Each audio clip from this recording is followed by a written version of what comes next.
Le 19e sommet de la francophonie a débuté ce vendredi à Villers-Cotterêts, en France, et se terminera demain, le 5 octobre.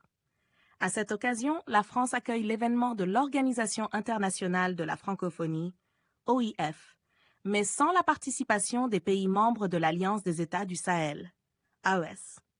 Cependant, le président de la transition du Gabon est présent, suscitant des critiques sur la politique sélective de l'organisation. De nombreux chefs d'État africains issus de pays pionniers de la francophonie, tels que le Sénégal, le Congo-Brazzaville, le Togo, le Cameroun, le Maroc et l'Égypte, n'ont pas fait le déplacement pour le sommet.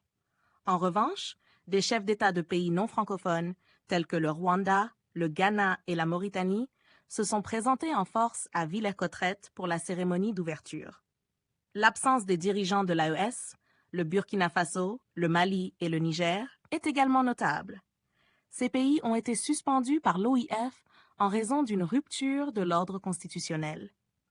L'analyste politique Mbugu Paul Oula a expliqué que cette suspension suit les règles habituelles des organisations internationales, mais il a dénoncé l'incohérence de l'attitude envers le Gabon. Le général Brice Oligui Nguema, président putschiste du Gabon, a été accueilli au sommet, ce qui soulève des questions sur la classification des coups d'État par la France. Selon Oula, les putschistes jugés acceptables par la France sont ceux qui soutiennent ses intérêts, tandis que ceux qui s'opposent à l'ordre établi en sont exclus. Oula a également déploré que la francophonie ait dévié de ses objectifs originels. Loin de réconcilier la France et l'AES, l'OIF est perçu comme un outil de la diplomatie française. Le rejet de la francophonie et de la langue française s'est traduit par des changements dans les constitutions du Burkina Faso et du Mali. Ces pays ont retiré le statut de langue officielle au français, le reléguant au rang de langue de travail. Désormais, les langues nationales sont privilégiées pour les débats parlementaires et les communications officielles. Créée pour promouvoir la paix, la démocratie et les droits de l'homme, l'OIF est critiquée pour avoir abandonné ses missions initiales.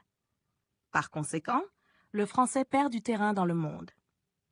Selon le Centre international pour les études de langue, le français est maintenant la 6e langue la plus parlée, avec 320 et 1 million de locuteurs, dépassé par l'arabe, qui compte 422 millions de locuteurs.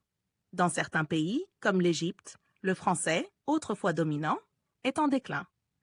De plus, des pays comme le Gabon et le Togo ont récemment rejoint le Commonwealth, renforçant l'idée que la langue française perd de son influence.